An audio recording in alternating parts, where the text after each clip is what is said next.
부도리 TV. 안녕하십니까? 부도리TV입니다.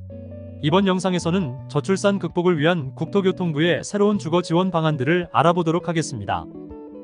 그간 정부의 노력에도 불구하고 22년 합계 출산율은 0.78명, 신생아 수는 24.9만 명으로 모두 역대 최저 수준을 기록했다고 합니다. 혼인 대비 출산 비율도 감소하는 추세로 결혼을 해도 출산을 하지 않는 사람들이 더 많아지고 있습니다. 결혼과 출산의 필요성에 대한 청년들의 인식 또한 감소하고 있는데요. 주택 가격이 크게 상승한 영향으로 주택 마련 등에 대한 비용 부담이 결혼을 주저하는 주 요인으로 작용하는 것으로 확인됩니다. 그렇게 기존의 지원 정책들만으로는 출산율 제고에 역부족이라 판단하여 더 파격적인 지원으로 출산 자체에 직접적인 혜택을 집중시키고 집 걱정 없이 아이를 키울 수 있는 여건을 조성한다고 합니다. 어떤 정책들이 운영될 예정일지 살펴보겠습니다. 출산 가구 주택 공급을 시작으로 하여 아이가 태어난 뒤 금융 지원을 이어가고 청약 제도 또한 개선할 것이라고 합니다. 출산 가구 주택 공급 지원의 첫 번째 내용인 공공분양 뉴홈 신생아 특별 공급 신설에 대한 내용부터 보겠습니다. 혼인 여부와 무관하게 자녀 출산 시 공공분양 특별 공급 자격을 부여한다고 합니다. 입주자 모집 공고일로부터 2년 이내 임신 출산이 증명되는 경우 자격이 부여되며 임신인 경우에는 입주 전까지 출산 증명이 필요합니다. 소득은 도시근로자 월평균 소득 150% 이하, 자산은 3.79억 원 이하여야 합니다. 다음으로 민간 분양 신생아 우선 공급은 생애 최초 신혼부부 특별 공급 시 출산 가구에게 우선 공급한다는 내용입니다.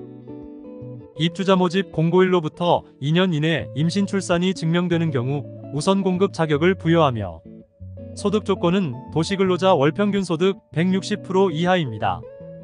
공공임대 신생아 우선 공급도 신설되어 자녀 출산 시 신규 공공임대를 우선 공급하고 기존 공공임대 재공급 물량에 대해서도 출산 가구를 우선적으로 지원한다고 합니다. 앞서 말씀드린 다른 내용들과 동일한 임신 및 출산 증명에 대한 조건이 있습니다. 그리고 소득과 자산은 공공임대 우선 공급 기준을 적용하는데요.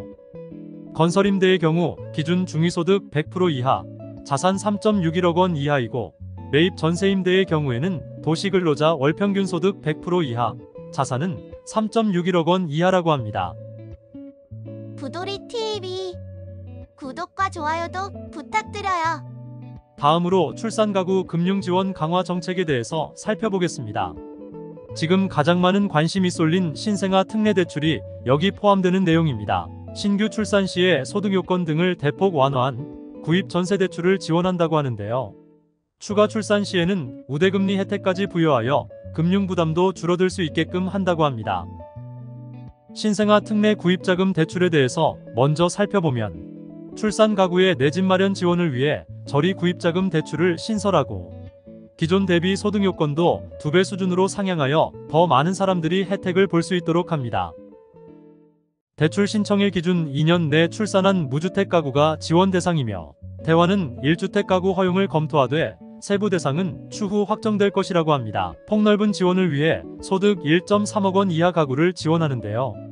기존 대출 대비 주택 가액이 6억 원에서 9억 원으로 상향되었고 대출 한도도 4억 원에서 5억 원으로 상향되었습니다. 자산 요건은 5.06억 원 이하로 기존 구입자금 대출과 동일하게 적용된다고 합니다. 그리고 소득에 따라 1.6에서 3.3%의 특례 금리를 5년간 적용한다고 하는데요. 특례 대출 후 추가 출산 시에는 신생아 1명당 0.2%의 추가 금리 인하 혜택까지 제공하며 특례 금리가 5년 연장됩니다.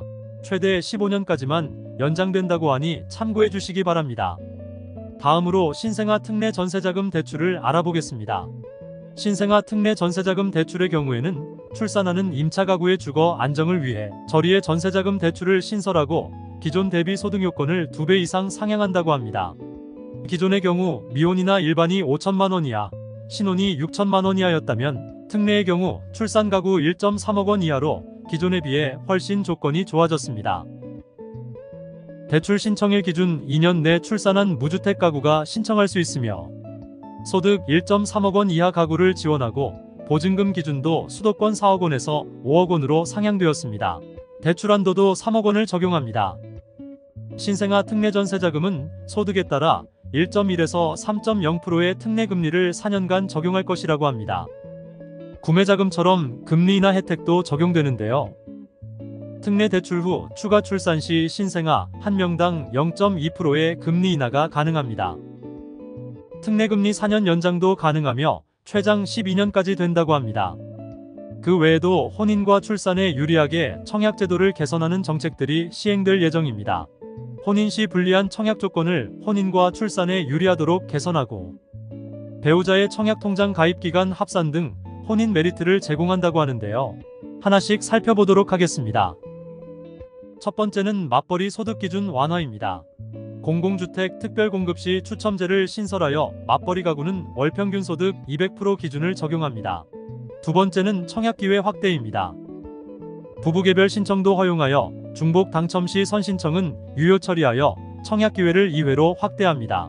다자녀 기준도 완화하여 2명의 자녀가 있는 경우에도 다자녀 특공을 신청할 수 있도록 개선한다고 합니다. 그리고 배우자 이력 규제는 미적용하는 것으로 개선될 예정입니다. 기존과 다르게 청약 신청자의 청약 기회를 활용할 수 있게 배우자의 결혼 전 주택 소유와 청약 당첨 이력은 배제한다고 합니다. 다음으로 청년 특공 혼인 규제 개선에 대해 알아보겠습니다. 공공지원 민간임대 주택 청년 특공 당첨 시의 입주 기간 동안 미혼을 유지하도록 하여 혼인을 막는 불합리를 초래했었는데요. 입주 계약 후에 혼인하여도 입주와 재계약이 가능하도록 개선한다고 합니다. 주택 공급 지원에 대한 정책들은 24년 3월부터 시행될 예정이고 금융 지원 강화인 신생아 특례 대출은 24년 1월부터 시행될 것이라고 합니다. 청약제도 개선은 현재 23년 12월부터 시행되는 것들과 24년 3월 시행되는 것으로 나눠지니 잘 확인해 보시기 바랍니다. 이렇게 신생아 특례 대출과 관련된 저출산 극복 정책들에 대해서 알아보았습니다. 조건이 맞는지 확인해 보시고 최대한 활용하여 지원을 받으시면 좋을 것 같습니다. 여기까지 긴 영상 봐주셔서 감사합니다. 부도리 TV 구독과 좋아요도 부탁드려요.